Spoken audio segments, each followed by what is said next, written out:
Makubwa yaibuka kifo cha Edward Ngoyai Lowassa. Ukweli wawekwa hadharani A to Z. Makubwa yaibuka kifo cha Edward Ngoyai Lowassa. Ukweli wawekwa hadharani A to Z.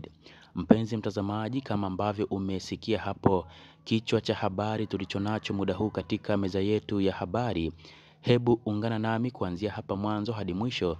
Tuende tukapate kuangazia habari hii kwa kina na kuona je, ni makubwa yapi hayo ambayo yameibuka kufuatia kifo cha Edward Ngoyai Lowassa, na kuangazia ni ukweli upi huo ambao umewekwa hadharani A to Z.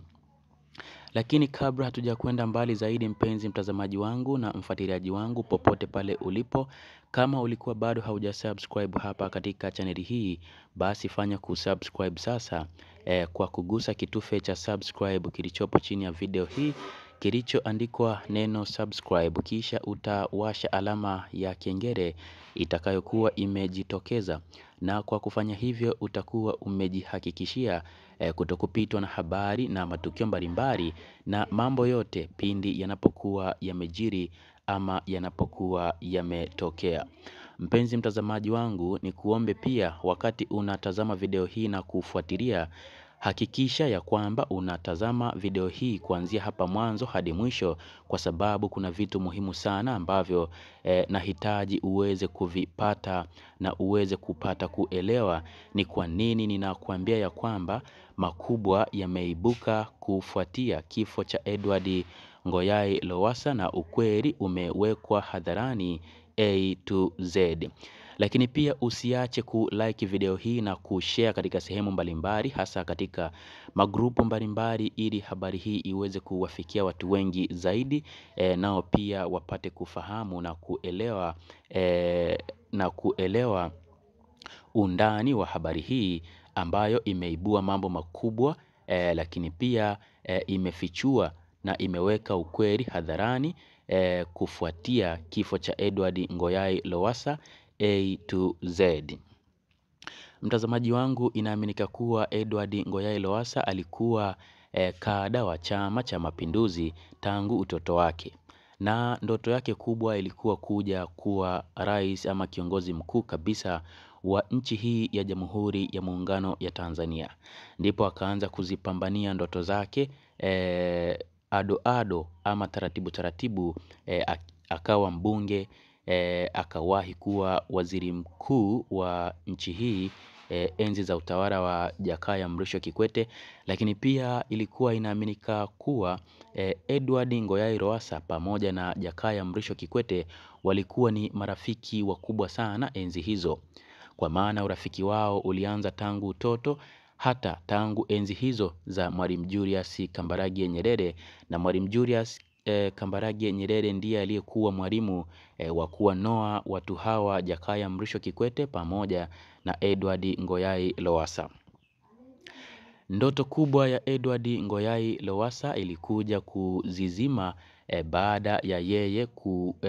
baada ya mambo fulani kuwa yametokea, na inaaminika kuwa Jakaya Mrisho Kikwete pamoja na Edward Ngoyai Lowassa walikuja kuwa wahasimu wakubwa, na maanisha maadui wakubwa kwa sababu fulani. Sasa sitaki kuzungumzia mambo mengi, hebu niende moja kwa moja kwenye mada ama dhima ama dhumuni la mimi kukusogezea habari hii. Tumempoteza Edward Ngoyai Lowassa tarehe 10 ya mwezi huu wa pili na mwaka huu wa 2024, na sasa tunapata kuona ya kwamba baada ya kifo cha Edward Ngoyai Lowassa mambo makubwa yanaibuka.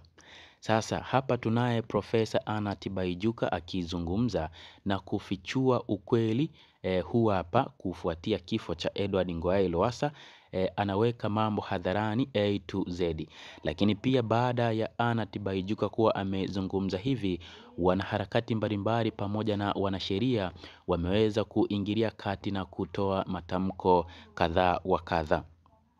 Profesa Tibaijuka, baada ya Edward Ngoyai Lowassa kuwa amefariki, ameweza kumposti kupitia katika ukurasa wake rasmi kabisa wa Twitter na kisha kuandika maneno yafuatayo, na mnukuu hapa: familia ya Lowassa poleni, taifa twaomboleza kifo cha kiongozi statesman. Nilishuhudia ukiweka maslahi ya nchi mbele yako. Jina lilipokatwa nilikushauri ubaki CCM kimfumo. Uwezekano kutangazwa mshindi ukitokea upinzani haupo, ukanijibu unajua na hutaki manyanyaso kuendelea. RIP. Narudia tena, familia ya Lowassa poleni, taifa twaomboleza kifo cha kiongozi statesman. Nilishuhudia ukiweka maslahi ya nchi mbele yako. Jina lilipokatwa nilikushauri ubaki CCM kimfumo. Uwezekano kutangazwa mshindi ukitokea upinzani haupo, ukanijibu unajua ila hutaki manyanyaso kuendelea. RIP, yani rest in peace. Haya ndio mambo makubwa na siri ambazo ameamua kuzianika hadharani Profesa Anna Tibaijuka, ikiwa ni baada ya Edward Ngoyai Lowassa kuwa amefariki siku za hivi karibuni. Sasa inaaminika kuwa Edward Ngoyai Lowassa aliwahi kugombea urais na jina lake likakatwa ndani ya chama chake. Hatujaweza kuambiwa ama hatujaweza kuelezwa sababu, ama kuna mtu yeyote kati ya nyinyi mnaotazama video hii mnaweza mkawa mnafahamu sababu ya Edward Ngoyai Lowassa kukatwa ama jina lake kukatwa ili asipate nafasi ya kuwa mgombea wa urais kipindi hicho ndani ya chama chake cha CCM. Baada ya jina lake kuwa limekatwa ndipo akachukua maamuzi ya kuhamia chama cha Demokrasia na Maendeleo Chadema, lakini hakupata ushindi. Ndoto yake kubwa ilikuwa ni kuja kuwa kiongozi mkuu wa taifa hili la Tanzania. Sasa basi, baada ya Profesa Anna Tibaijuka kuwa amezungumza mambo hayo, mwanasheria na nguri wa sheria ama tunaweza kusema wakili msomi Baba Mwita kupitia katika ukurasa wake rasmi kabisa wa Twitter aliweza kuquote hili chapisho la Profesa Anna Tibaijuka kumhusu Edward Ngoyai Lowassa, kisha akaandika maneno yaliyokuwa na ujumbe ufuatao. Naomba nimnukuu hapa. Anasema, hii tweet ya profesa iingie akilini. Kuna ulazima wa kubadili mbinu ili vyama vya upinzani vishinde kiti cha urais, na nikikumbuka ile kauli ya hata mpige kura kwingine tutaunda serikali na choka. I hope tuna muda wa kutosha wa kuleta mageuzi. Baada ya wakili msomi Baba Mwita kuwa amechapisha chapisho hilo, mwanaharakati wa mitandaoni Martin Maranja Masese, lakini pia kada wa chama cha Demokrasia na Maendeleo Chadema, yeye amekuja kuquote hii posti ama hili chapisho la Profesa Tibaijuka ambalo limeweka mambo makubwa hadharani kufuatia kifo cha Edward Lowassa. Martin Maranja Masese hapa anasema yafuatayo, naomba nimnukuu. Anna Tibaijuka hajaeleza kitu kipya, hajasema kitu ambacho hatujawahi kusema. Tumeamua kushangaa kama vile tumeshushwa kutoka mbinguni leo. Tanzania uchaguzi unaamuliwa na serikali katili ya CCM. Nchi yoyote ambayo matokeo ya rais hayahojiwi mahakamani, uchaguzi ni kiini macho. Kwa lugha laini ni kwamba Anna Tibaijuka anatukumbusha umuhimu na ulazima wa kuitafuta katiba mpya ambayo itaweka misingi katika chaguzi.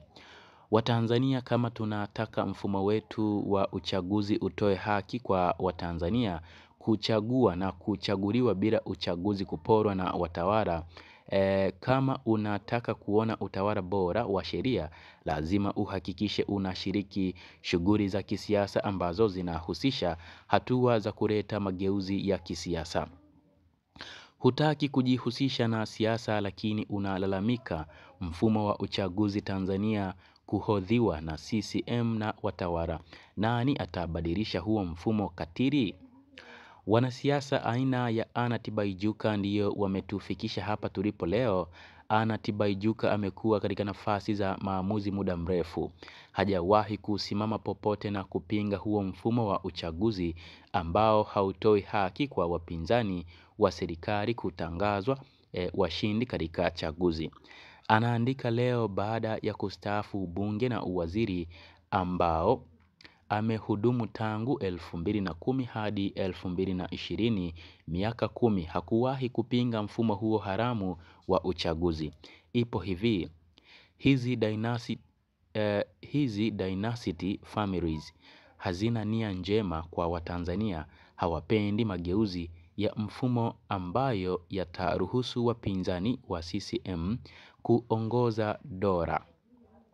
Ndiyo maana unaona hata ujumbe wa Anna Tibaijuka hapa ulimueleza Edward Lowassa kwamba asiondoke CCM kwa kuwa huko Chadema hawezi tangazwa mshindi.